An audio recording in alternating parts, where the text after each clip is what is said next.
Yo, this is Teacher J. Excel in PSLE Math. Question number 84. What is 2 tenths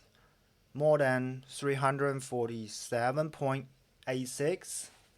2 tenths 什么意思啊 ？2 tenths 2个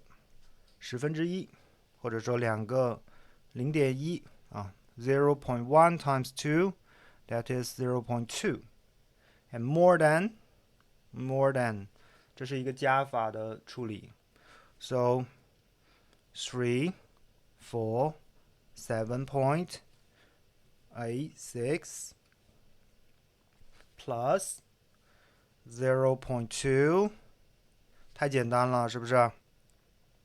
但是这里有一个进位是吧 0.8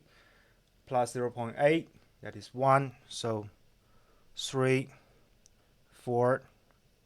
348.06 这里大家口算都可以对不对但是如果说数式计算呢当然我不希望你们在这样子简单的题型上边还要做我们的数式计算太简单了 6 2 plus a 10